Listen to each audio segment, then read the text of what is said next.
dia katakan damai sejahteraku yang daripadaku, dia tinggalkan, dia berikan untuk murid-muridnya. Berbicara murid, Bapak Ibu Saudara, adalah seorang yang mau dididik. Berbicara murid itu berbicara seorang yang mau dididik, diajarin, diarahkan. Ini baru yang namanya murid, Bapak Ibu Saudara. Tidak hanya diajarin, tetapi juga mau belajar. Ada begitu banyak orang ingin diajarin, Bapak Ibu Saudara, tetapi dia sendiri tidak mau belajar. Hanya mau diajarin. Belajar hanya ketika ada gurunya, Bapak Ibu Saudara. Namun untuk dirinya sendiri dia tidak mau belajar. Dari teks aslinya, Bapak Ibu Saudara, kata murid itu matetes. Ini juga berbicara pengikut. Arti matetes itu selain daripada murid, ini berbicara pengikut. Di dalam bahasa Inggris diterjemahkan dengan kata a learner. Learner, seorang pembelajar. Jadi orang yang mau dididik, diarahkan, dan diajar. Ini yang namanya murid. Dan tentunya Bapak Ibu Saudara, supaya mau diajar, diarahkan, ya, tentu sang murid ini harus mendengar dan memperhatikan. Supaya dapat mengikuti apa yang diajari. Supaya dapat mengikuti arahannya. Supaya paham dengan apa yang diajarin.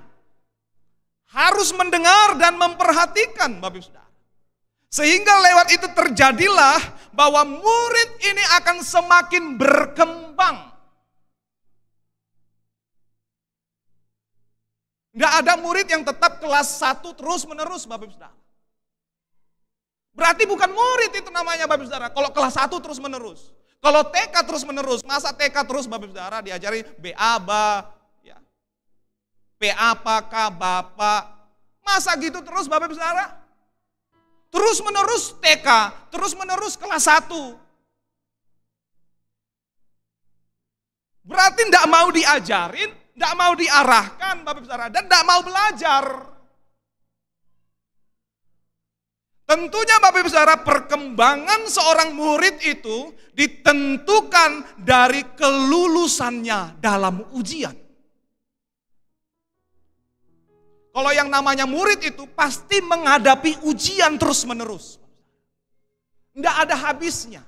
Selama dia menjadi murid, dia akan selalu mengikuti ujian demi ujian. Belajar, diuji. Belajar, diuji. Karena dia termasuk di dalam sistem yang orang yang mau dididik, diajar, diarahkan. Sehingga dia menjadi murid yang berkembang. Dan perkembangannya itu ditentukan dari kelulusannya dalam ujian. Karena yang namanya murid, Bapak Ibu Saudara, pasti menghadapi ujian, walaupun sudah mengikuti ujian. Nah, di sini Bapak Ibu Saudara. Walaupun sudah mengikuti ujian, nilainya akan diperiksa. Apakah layak dengan standar kelulusan atau tidak? Tentu yang memeriksa di sini adalah sang guru.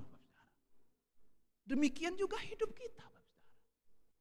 Kalau kita katakan kita adalah muridnya Kristus, pengikutnya Kristus, kita nggak akan melewati, kita nggak akan terhindar yang namanya ujian demi ujian. Haleluya. Nggak akan terhindar dari hal itu, Bapak Ibu Saudara. Dan walaupun sudah kita mengikuti ujian, standar nilai yang diperoleh itu apakah sudah memenuhi standar kelulusan atau tidak. Kalau tidak memenuhi standar kelulusan, Bapak Saudara, akan diuji kembali. Sampai kapan? Sampai lulus dan nilainya itu tetap, Bapak Saudara. Inilah yang dikatakan, aku memanggil kamu